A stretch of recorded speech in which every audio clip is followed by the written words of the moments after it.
Thank you so much. So we are now recording.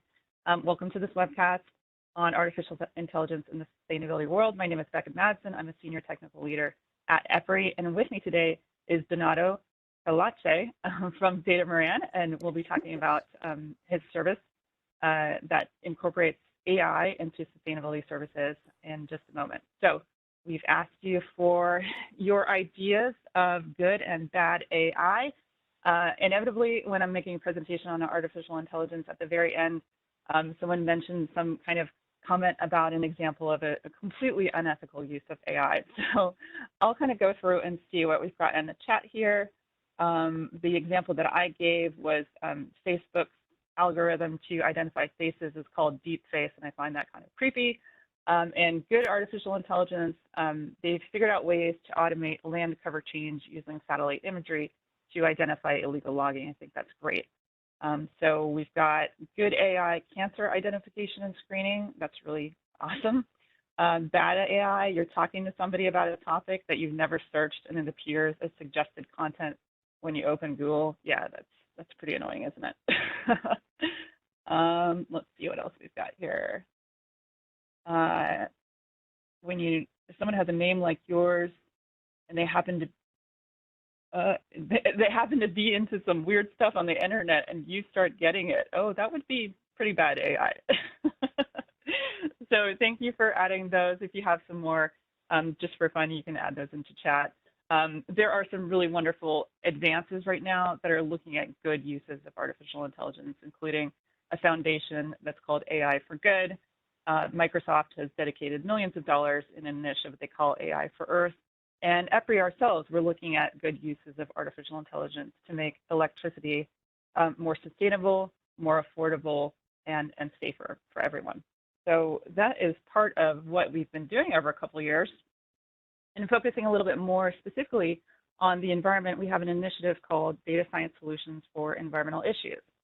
So the reports and research that I'm talking about today, you'll be able to find at www.epri.com/envdatasci. And we're really looking for examples of how we can bring data science techniques and technologies to address environmental challenges that are relevant to the electric power sector. So part of that research that we did was to look in the literature and do a literature review of how artificial intelligence was being applied to sustainability. So what we found out, first of all, is that sustainability is a very broad term. It can mean a lot of different things to a lot of different people, as you're probably aware. So we really had to narrow down our searches from 700 searches to search returns, excuse me, to those that were the most relevant for individuals, professionals working in corporate sustainability. So things that might address the typical activities that you might see in corporate sustainability, like voluntary reporting, like benchmarking and scoring, tracking metrics and things like that. So once we kind of narrowed that down, we found some relevant papers. And most of those were centered around the theme of data mining and using text analytics on some kind of textual reports for social media like Twitter. And so a lot of these are tapping into a form of artificial intelligence called natural language processing. And so just to give you the big picture, the AI world is very big. There's a lot of different terms. There's a lot of jargon. I'm not going to read all of this, but suffice it to say that natural language processing is really dealing with textual analysis. And it's bringing the tools of artificial intelligence, primarily machine learning, and more recently incorporating deep learning, which is just sort of a more and more complex and interesting ways of bringing artificial intelligence to the world. And when you think about it, corporate sustainability doesn't always come in a spreadsheet. You know, it might be a lot of reports and a lot of words. So perhaps in the past it was pretty difficult to analyze that without having you know, individual people reading those reports and categorizing things. So now with NLP, natural language processing, you can take that unstructured data and turn it into structured data that you can analyze. The earliest paper that we saw in this area was from 2011, which kind of lags other areas, and perhaps it's the nature of that data. Data in other environmental areas maybe being structured data, and now only seeing the ability to structure this data with natural language processing. My top two papers that I've seen, one was taking the huge wealth of information that's in Twitter, very unstructured data, filtering out the tweets that were relevant to sustainability. So that's one job that was done. And then categorizing those tweets in terms of the topics that they were talking about. And then also categorizing whether the tweets had a positive, neutral, or negative sentiment. And the authors called it looking into the micro accumulation of reputational capital, which is some pretty cool jargon there. So my other favorite report that we came across was looking into the feasibility of developing software that would analyze unstructured textual data from corporate sustainability reports, which is a good segue into what we're talking about next. So that research was done in 2012. You fast forward to the future to now, at EPRI, we've been hearing about different sustainability services that are incorporating artificial intelligence. And from a couple of reports that we've seen, we took a look at the different companies that were mentioned, the different services that were mentioned, and looked into those and said, what kind of services are they providing, and what type of artificial intelligence are they using? Basically, big data analytics and textual analytics as well. And so what we really wanted to do was identify the kind of services that could potentially complement the kind of work that we do at EPRI in our sustainability research. One of the things that we do is to try to identify at the sector level the important sustainability issues. Some people call this material issues. We call them priority sustainability issues at EPRI. So this is something that we've done on a regular basis, and we had an opportunity last year where we were doing this again, and here's this nice opportunity to kind of look at how could an AI-enabled service complement or be used in the kind of analysis that we're doing. So as we were looking through these different services that we came across in these reports, we found that Datamaran was really the one service that provided the ability to identify important sustainability issues. So that's the one we chose to analyze a little bit more in depth. Before I get into that, I'm going to turn it over to Donato to give you a tour of that, so you can kind of get a peek at how artificial intelligence is being used in the sustainability work. Okay, Donato, I am going to pass you the ball. Thank you, Becca, and just confirming that you can hear me. Yes, great. Yes, I can. Thank you. Excellent. So good morning from London, everybody. It's a real pleasure for me to be on this webinar on such a crucial subject. And as you know, I want to make sure that we have enough time to explore the results of the very interesting research EPRI conducted. I'll start sharing my screen so I can demonstrate Datamaran to you, so you have a good idea of how it works. And I will also explain, the technology and how we apply artificial intelligence, and give you also a concrete example based on the utilities sector globally.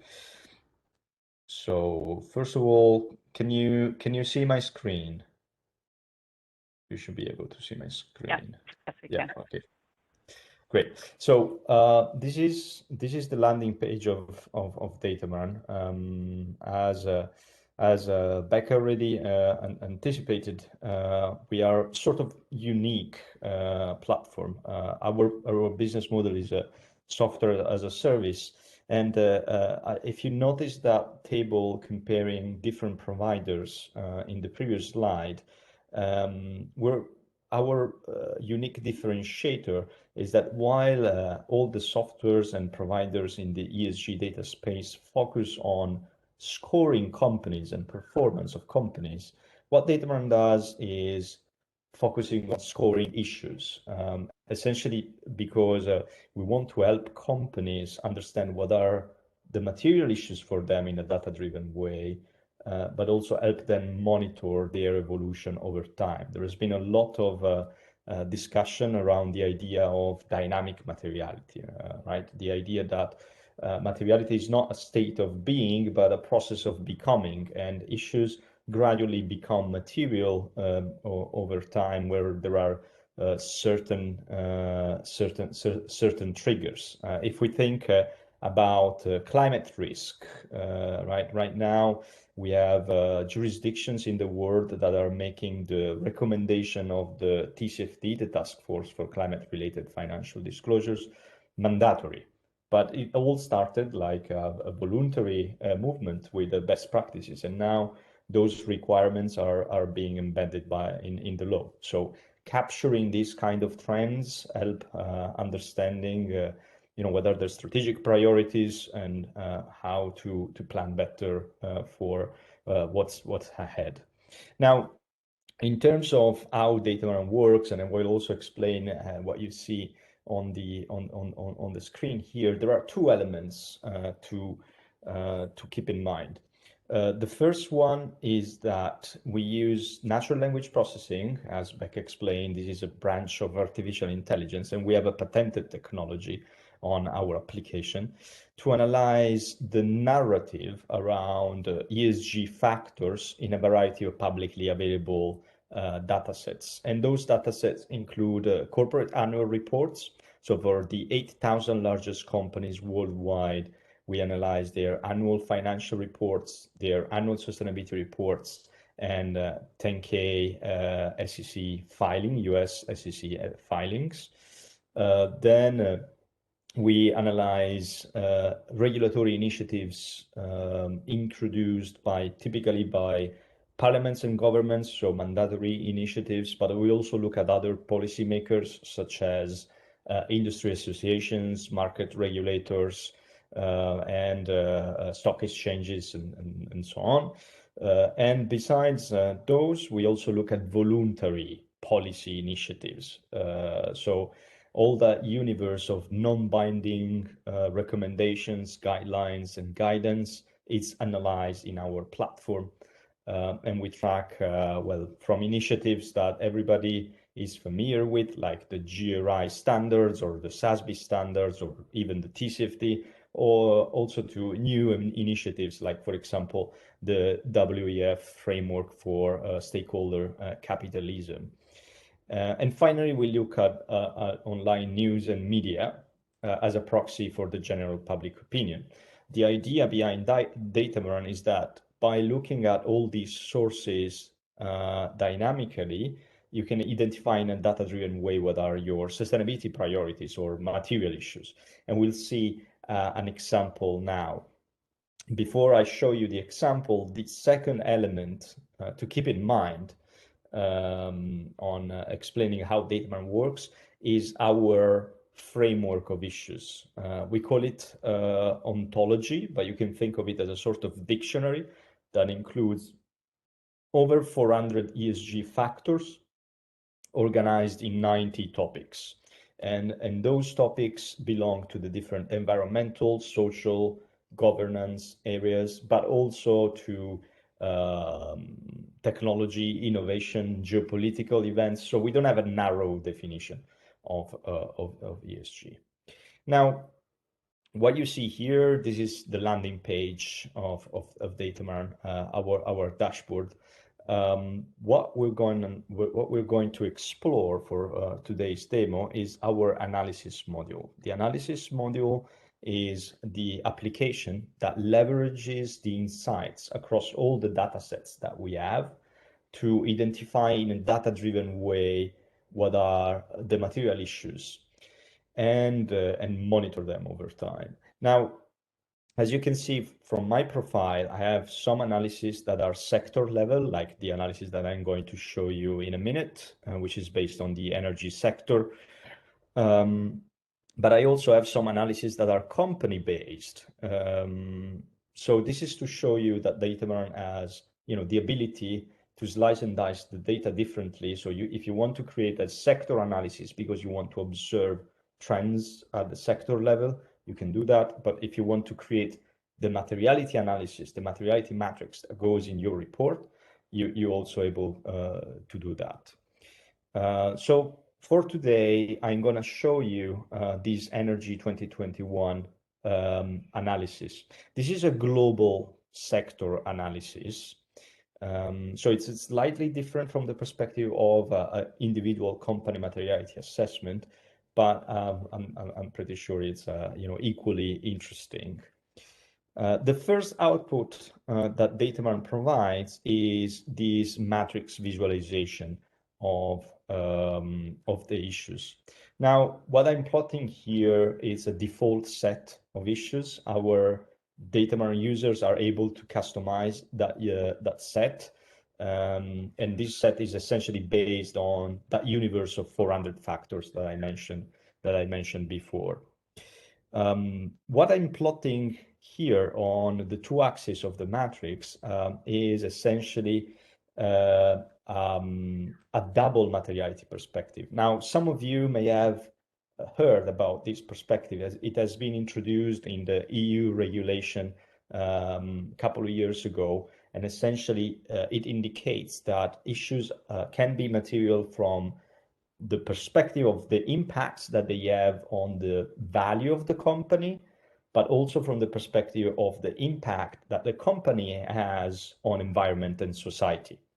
So what I did for this analysis was plotting that stakeholder perspective on the vertical axis, and this is represented by our data coming from sustainability reports, disclosures, mandatory regulation, voluntary regulation, news and online media.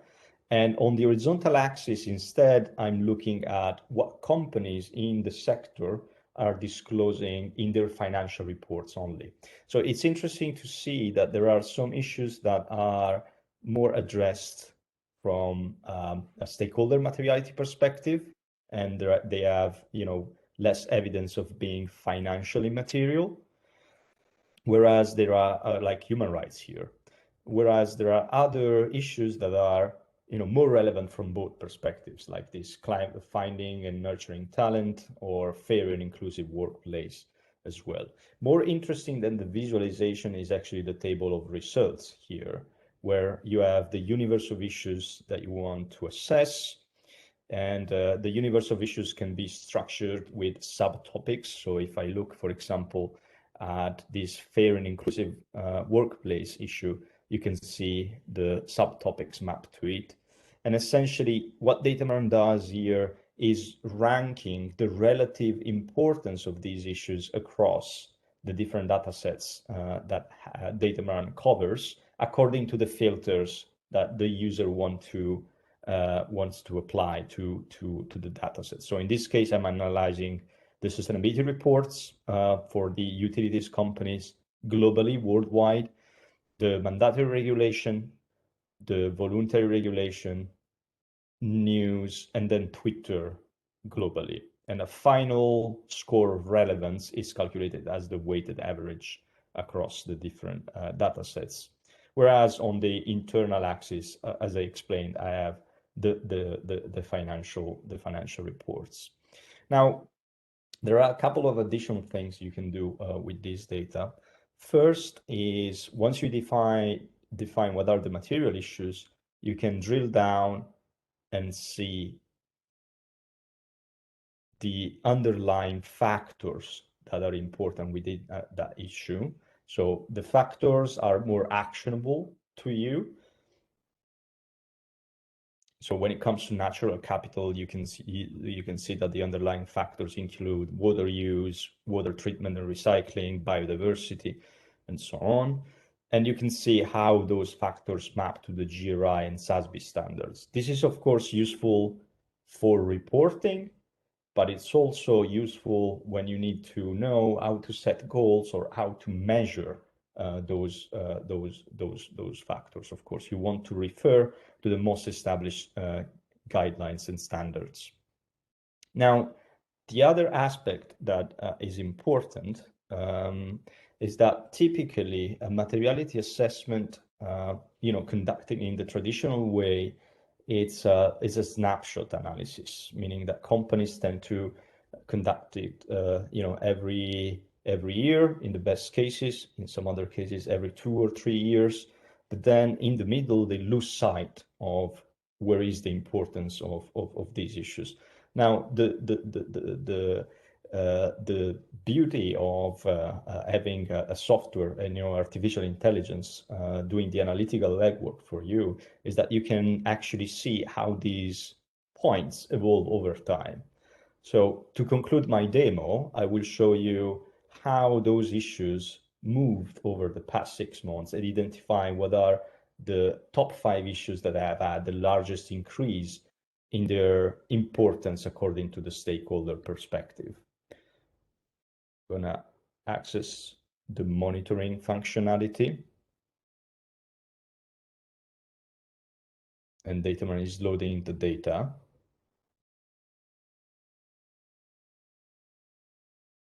So what we're going to see in an instant is actually that list of the top 5 issues that have had the largest increase in their importance, and also what was the driver of the change of that importance.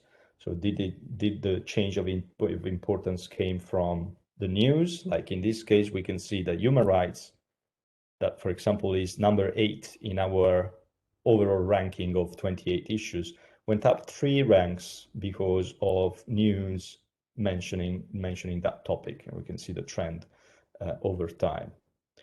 Governance also went up 2 ranks, responsible investment, inclusion and accessibility, fair and inclusive workplace, and we can also look at the others.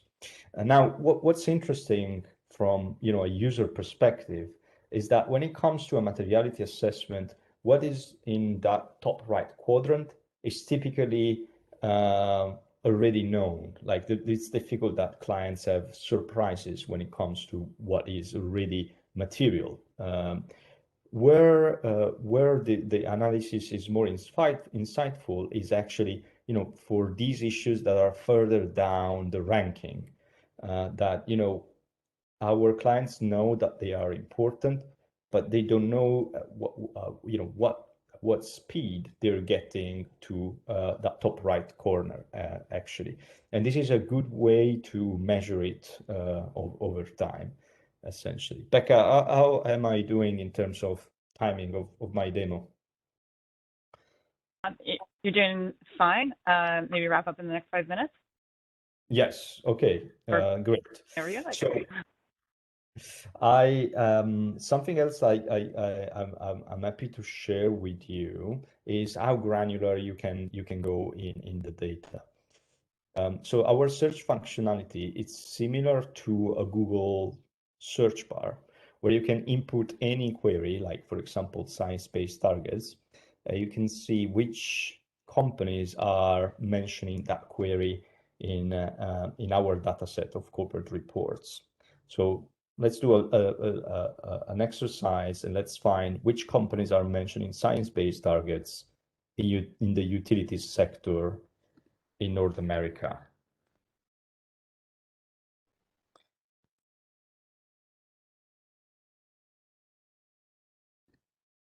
And then North America, we put United States, Canada.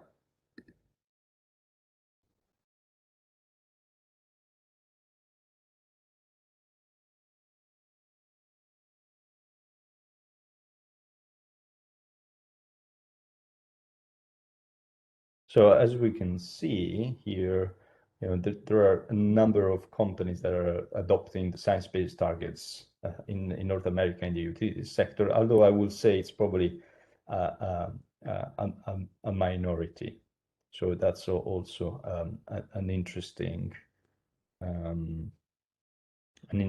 outcome. Becca, do you want me to take some questions now, or shall we have the Q&A later on?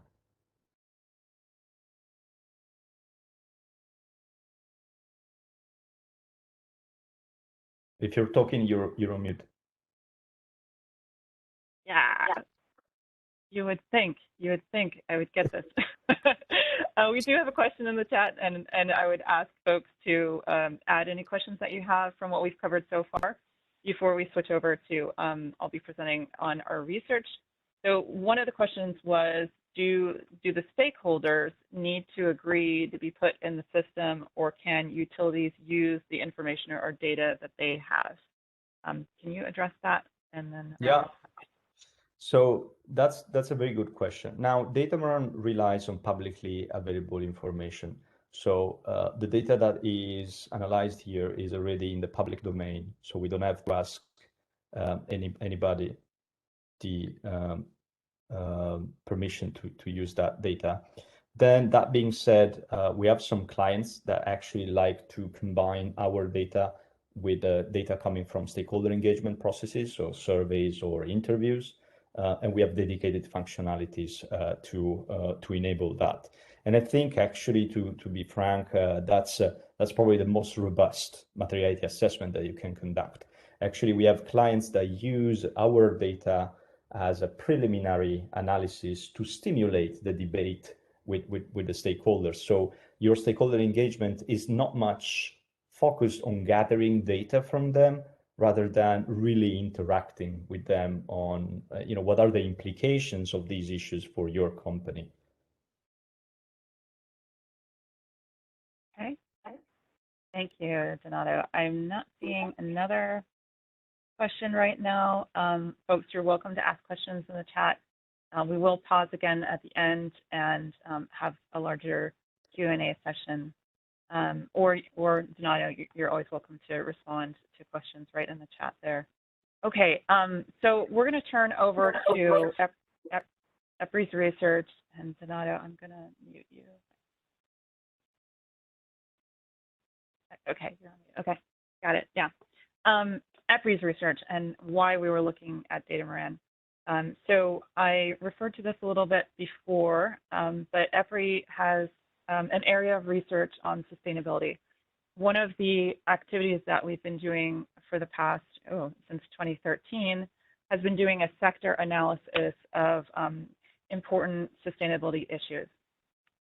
We called it materiality back in 2013. We've evolved that name to talking about priority sustainability issue assessments in 2020 last year.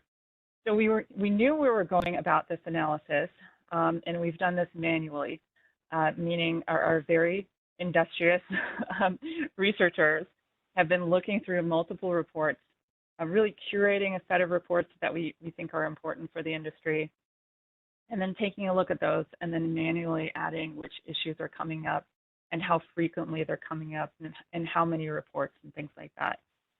So the thing that I personally have been interested in, and our AI.EPRI initiative has been interested in, is AI, not just because it's the cool new tool, but because it can save time, it can save labor costs, it can improve electric power affordability, it can improve environmental safety or health outcomes, and it can provide more information for better insights for companies, right? So we thought this would be a perfect test case to look at our sort of manual assessment and how could an AI-enabled approach, well, basically, what are the similarities of that approach, what are the differences, and how could it complement that approach? So that's kind of what we were looking at. We're saying, here we are going about this activity that we do manually, and here's a service that says it can do this.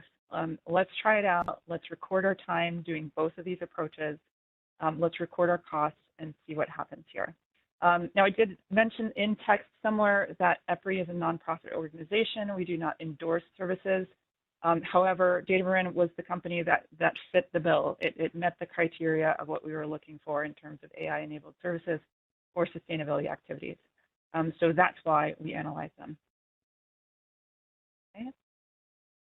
So I used to work with someone who was in the newspaper business, and they always said, don't bury the lead. So I want to give you a quick look at the results of this analysis. What we found out that when we went through and did our manual approach of looking for priority sustainability issues in the electric power sector, And when we use Dataman services, we found similar issues. Okay, side by side, they're quite similar. We found that the AI method saved considerable labor time, 25 times the labor, and it saved costs as well, even when considering the cost of accessing the license to Dataman services. And however, you still need humans. On either way you do it, you need expertise to know what you're looking at, what are the best reports, what is in this analysis, and what it means. Okay, so those are my quick looks here, and the results, looking at which sustainability issues came up for EPRI on the left side and for Datamaran on the right side. I forgot to put a link to that sustainability issues report. Maybe one of my sustainability colleagues could maybe put a link in, that would be great, so that you could see that report. So I want to talk about some of the similarities and differences here, because some of the titles of the issues, some of the definitions are similar, and so I needed to kind of crosswalk what was going on here, because maybe they're the same, maybe they're a little different. And so literally taking a look at the titles of the issues, the definitions of the issues on EPRI side of things and on Dataman side of things, and figuring out where they linked up there. What we found ultimately is that there were 13 pretty exact matches. You know, air quality, air emissions, it's the same thing, right? And then there was a lot of phantom differences. So, and then there's some actual differences. So what you're seeing here on the screen in green are those issues that are similar, and in orange are the places where you'll see differences. So for example, some of the phantom differences I want to mention. The dark blue, corporate governance, that's kind of an issue that could be underlying multiple Dataman issues. And so, you know, maybe it's sort of incorporated already, but it wasn't specifically called out in either the issue title or the definition of that issue, right? Another phantom difference, I'll say, is on the left side in the light blue arrow, cyber and physical security. That's kind of lumping together a pretty broad category that over on the right side, you'll see Datamaran has split up into 3 separate issues. So this is kind of where some of those things were coming up. And then there were some, what I'd call actual differences. So energy affordability in the dark blue arrow there on the left side for EPRI, that comes up in a lot of corporate sustainability reports in the electric power sector. It's one of the key goals is having affordable rates for customers, right? So you're going to see that a lot in corporate reports. Responsible pricing, however, in Dataman's sort of ontology, it was in the list, but it was sort of below the line, below the top 24. And what I suspect is going on there is that EPRI is looking more at corporate sustainability reports, whereas Dataman is also including financial reports in here. And that might account for some other differences, where things like in the light blue on the right side, board effectiveness, business ethics, corporate criminal liability, investor relations, those were coming up in the top issues. They didn't come up in EPRI's top issues, perhaps because EPRI was not also incorporating financial reports. They did include combined sustainability and financial reports, I believe, and some other reports that may have sort of considered financial implications, but not quite to the degree that Dataman's process is doing. And then there might be some specific sector-specific issues, like in the purple arrow, energy reliability and resilience, that come up a lot within our sector, but maybe too sector-specific to be considered in the broad ontology that Dataman has, for example. So you can see there's a lot of similarities. Some of the differences are really not really differences. They're just, you know, kind of how we word things. And then there's some actual differences there. So as I sort of alluded to, some of those differences are coming from how this data is sourced. So this is kind of the box scores of EPRI's approach and then Dataman's approach and source of data. So you can see that there's a huge amount of data that Datamaran is drawing from, as well as a sort of a breadth of types of data that they're drawing from. Now, EPRI, I would say, is sort of subject matter expert curated. And you can see that even though it's a manual approach and it's a lot less data, you're coming up with some similar issues. So I'm not saying either of these is the best approach. They're coming up with similar issues, but again, you're seeing a lot of labor savings and cost savings. So just to reiterate some of what we learned here from kind of side by side going through our manual approach and going through an AI-enabled approach, was that you can get similar results, especially when you've got experts that are informing and curating what information is going into the analysis. But you still need humans. You need humans either to inform the analysis or to analyze what you're getting. For example, if I was to use Datamaran services and I came up with the top list and I said, here you go, here's our priority issues. And my supervisor said, well, where is this coming from? And did this take into account this important issue or these regulations that are in the queue? And I didn't really look into it, or I didn't know what I was talking about, I would not be having a very informed set of information for my company. So you still need humans, you still need subject matter expertise any way you go about it. But AI is tapping into a huge source of data where you might be missing some new trends. You know, it might be a little more static if you're doing a manual approach, right?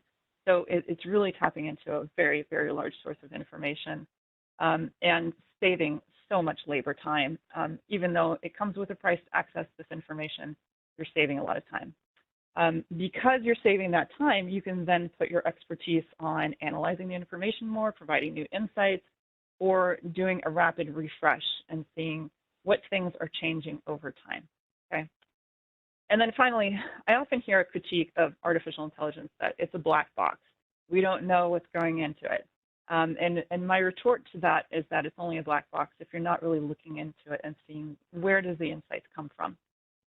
So with the Datamaran services, you know, part of the labor time was in spitting out the report and saying, how did that happen? You know, where is this coming from? What kind of reports are in here? You know, I wonder why this issue is here and this issue is not. And there's an ability to download different data sets of like all the articles that are informing how sustainability issues are ranking in terms of the articles or in terms of the regulations. And so you can take a look at that, and I think that's really helpful. So with all this said, EPRI has sort of decided that, and we've heard from our members, that really we need to be incorporating artificial intelligence in some way if we want to be seen as a leader in this space. So we have been investigating sort of a vanilla type approach of a natural language processing software. And of course, we have this analysis as well. So in some way, we will be moving forward with an AI-informed approach for ourselves.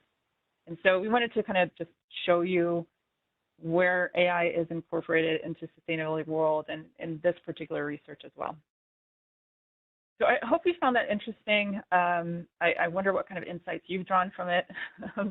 If you have any questions, we'll go ahead and check through the chat there, and I'll pose my questions to you as well, whether you've considered a sustainability service that incorporates AI, whether you have a need for frequent refreshes, and if you have any kind of concerns with incorporating AI into your work. So those are my questions to you. I'm quite curious about that. And I'm going to go through and check the chat and see what we've got going on. A general AI question: is using AI to identify priority ESG issues only or mostly being done at this point by industry to determine what to focus and report on? Or is it also being used by investors directly to determine how to assess our companies? That's a very interesting question. I can only tell you what I've looked at in terms of the research. And when I was researching those AI-enabled services, it really looked like most of them were directed towards an investor perspective. Like, here's your portfolio. How do you know if your companies that you're investing in are sustainable? And sort of ranking and scoring companies, which is not what we were interested in. We were interested in looking at the priority sustainability issues. Donato, do you have another perspective that you can bring in? Yeah, and I agree with what you just said, but also on our side, we've been noticing an increase in the demand from investors to assess materiality. Like, as investors become more proficient in building ESG models, they also realize that they need to answer the materiality question themselves, which is, it sounds complicated, but it's a very practical question, right? For example, when I was working on my PhD thesis, I was working on a model to connect return on equity for banks and ESG performance. And then I realized, my statistical model wasn't really working. I realized that I was trying to correlate water pollution indicators with the return on equity of banks. And then I asked myself, so why am I expecting to be a relationship there? And I realized that there is another level that I need to take into considerations, which is this issue material for the sector that I'm looking at, for the company I'm looking at. So investors are moving from perspective of using any kind of data on ESG that is available to selecting the data that should make sense given its materiality. And we're as a consequence, we're starting to work with investors that want to build their materiality models and then get the ESG data from questionnaires or from other providers, and then plug that data into their materiality models. Essentially, it's a sort of middle layer between the financial performance and just using any kind of ESG data.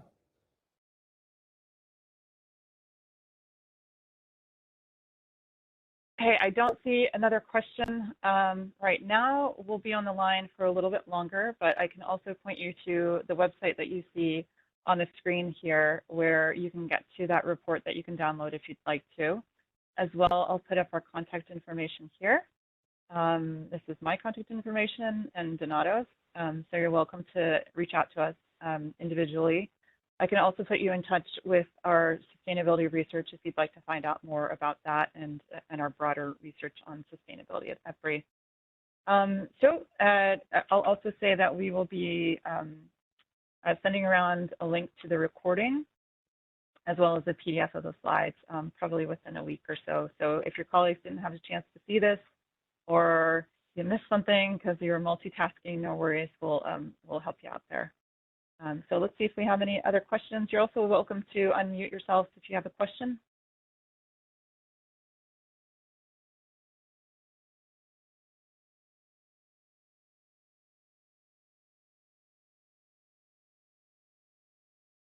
Okay. Donato, I think that one's for you. Do you want to start? Yeah, of course. We have data that looks at state level as well in the United States. So you can go one level down of country data. And the example I showed, it was based on global analysis because it was easier to structure it in that way. But you can filter the data for countries and in the US state level as well. Yep, good point.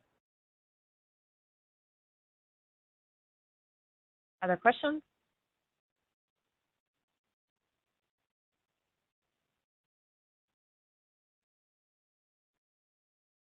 While I'm waiting, I'll also point out that I put in a few reference slides, if you'd like to learn a little bit more or get some more examples here. I've got some other examples of natural language processing that I think are pretty interesting, digging into endangered species permitting data, digging into Clean Water Act data and violations. And then you can see a little bit more of the information. This is some things that we pulled from the report about, just some of the background data that we were analyzing in the different analysis. So that's available to you as well. Let's see. Maria said, saw a lot of words. Does it analyze numbers too? Are there any quantitative metrics that are analyzed in there, Donato? So at this point, we're not focusing on KPIs and metrics because, there are different reasons. From a commercial market perspective, there are other providers that focus on that. So we thought that that part of the market was already covered. Instead, looking at quantifying qualitative information was essentially not really covered. And numbers and KPIs tell only one part of the story. If you think of the TCFD as well, right? TCFD is structured in different areas: metrics, strategy, corporate governance, risk, and only one part is actually metrics. The rest is narrative. But even if you take financial statements. Financial statements have management commentary, management disclosure as well. So even when it comes to financial numbers, words are necessary. So they're also part of disclosure in that sense. So that's why we focused on that piece primarily.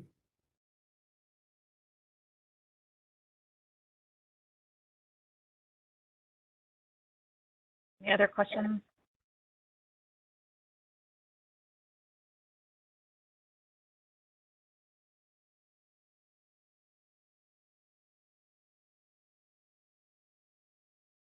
Well, I've enjoyed having everyone on here. Thanks for providing examples of good and bad AI. Thanks for your questions coming in.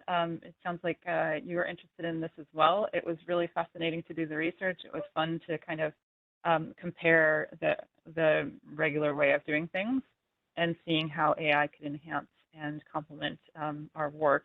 So it was fun to get to dig into this particular AI-enabled service, Datamaran, and see what was behind the curtain, so to speak, in terms of all the data. So it was a lot of fun to do this. I really appreciated working with Donato. And you can find out all about the results and really dig into it if you'd like to. Yeah, just feel free to contact us if you have any questions. So with that, I'm going to stop the recording, and we'll be able to post this in a little while, and I can give you back 10 minutes. How about that?